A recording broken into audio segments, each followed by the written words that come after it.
कितना बढ़ रहा है आर्टिकल 15 सर। भारत में आज भी घोड़ी चढ़ने बैठने होती है। प्लीज सर क्या दलितों को यहाँ भी बोलने नहीं सर, अगर सबको 4 मिनट दे दो ये भेदभाव नहीं चलेगा दलितों के साथ। Time is 4 minute, don't waste. भाई सर आप चेक करो, अगर सबको 4 मिनट दिए तो आप मना करो, मैं बंद कर देता हूँ इसको। क्या दलितों को सबसे आखिरी में नंबर मिलेगा और बोलने का मौका मिलेगा? सभापति जी आगे सर, आगे। आज हम संविधान की गौरवशाली यात्रा पे बात करने के लिए चर्चा कर रहे हैं। कल से ये चर्चा चल रही है सर। मैंने बहुत सारे दोनों पक्ष के और जितने भी हमारे मेंबर हैं सुना सर, उनको बड़े बड़े नेता हैं सर। इसके भाग 1 में लिखा हुआ है India that is Bharat, Hindustan नहीं लिखा हुआ है सर। लेकिन सारे नेता संविधान पर चर्चा कर रहे हैं लेकिन हिंदुस्तान ही कहेंगे, भारत कहने की हिम्मत नहीं जुटा पा रहे हैं। ये बड़ा सवाल है सर कि क्या संविधान के हिसाब से बात रखी जा रही है।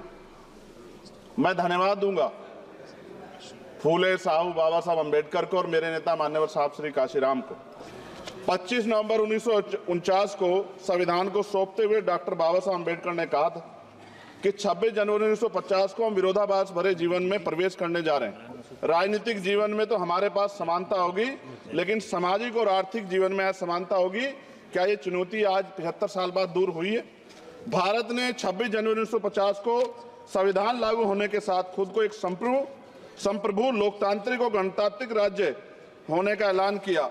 लेकिन सर उस समय संविधान की स्थिति ये थी कि जैसे गांव का कोई आदमी, मैं 50 की बात कर रहा हूं, वो 50 साल पहले शहर में आ जाता और बड़े लोगों की महफिल में चला जाता, उस जहां वो खाना खा रहे हो, और वो टेबल पे नैपकिन को खा के जो है कि कहता कि ये तो फीका, क्योंकि वो जानता ही नहीं था, वो समझता नहीं था संविधान को, संविधान है क्या। संविधान उसके लिए महज दस्तावेज था। ये जिम्मेदारी थी राजनीतिक दलों पे कि वो संविधान को व्यवहार में लेके आते। और इसके इतने सारे आर्टिकल हैं, अगर इनको व्यवहार में लाया जाता तो मुझे लगता कि आज देश बहुत बदल गया होता।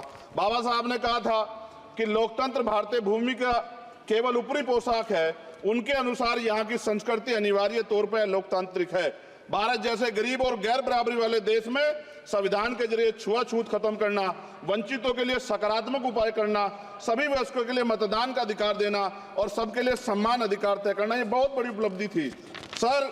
ये संविधान है कि आप वहां बैठे हैं और मैं यहाँ खड़ा होकर अपनी बात रख रहा हूं, और इस देश में आदिवासी महिला के तौर पे जो है राष्ट्रपति बनी है, और प्राइम मिनिस्टर तो नहीं बना, लेकिन शेड्यूल कास्ट के बड़े नेताओं को भी जो है राष्ट्रपति बनने का मौका मिला। इस संविधान की देन, अगर वोट हम पे नहीं होता तो शायद अमीर और जो राजा महाराजा खुद को मानते हैं हमारी गलियों तक नहीं आ पाते, हमारे हाल नहीं जान पाते। आजादी का मतलब सर सिर्फ अधिकार पाना भर नहीं है, इसके लिए हमारे संविधान में सरकार और नागरिकों के अधिकारों के शासन के कर्तव्यों का विस्तार से उल्लेख किया गया है। बाबा साहब ने संविधान सभा में दिए गए भाषण में कहा था कि स्वतंत्रता आनंद का विषय है, पर अब हमें अपनी जिम्मेदारियों पर भी ध्यान देना होगा। संविधान ने सुनिश्चित किया कि रानी के पेट से राजा जन्म नहीं लेगा, वोट से नेता तैयार होगा।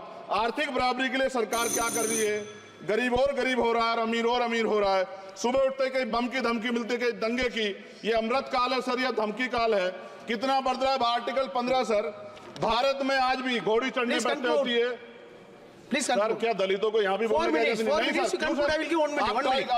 सर? अगर सबको 4 मिनट दे दो ये भेदभाव नहीं चलेगा दलितों के साथ। Time is 4 minute, don't waste. भाई सर आप चेक करो, अगर सबको 4 मिनट दिए तो आप मना करो, मैं बंद कर देता हूँ इसको। क्या दलितों को सबसे आखिरी में नंबर मिलेगा और बोलने का मौका मिलेगा? क्या मजाक कर रहे हैं सर आप? नो ये all independent people are having only 4 minutes. You take sir. Independent में अपनी पार्टी का मेंबर हूं सर और जीत के आया हूं सर, किसी की दया में नहीं आया। Take 1 minute and finish sir. कल भी बोले एक दलीय पार्टी के लोग, आप मौका दो सर।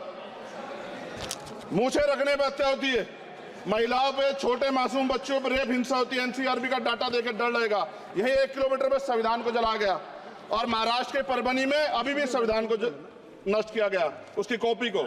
आर्टिकल 25-26 में संविधान में सभी को धार्मिक आजादी। कहाँ है दलितों की, मुसलमानों की, जैनों की, बौद्धों की, ईसाइयों की? छत्तीसगढ़ में सतनामी समाज को संविधान की अपनी धार्मिक आजादी के आधार पर जो है उनको अपमानित करके जेल में बंद कर दिया। संभल, अजमेर, अयोध्या सब इसका उदाहरण है। ये सरकार आलोचना डरती है। कितने लोग जेल में बंद है?